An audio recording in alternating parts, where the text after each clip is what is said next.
Welcome to a Foxy Tech Tips tutorial on enabling dark mode on the YouTube app for iPad. If you find this tutorial helpful, please consider subscribing to my channel and liking the video.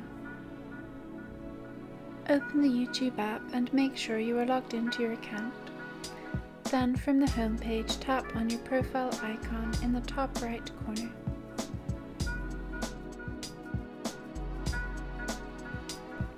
Select Settings from the menu that appears.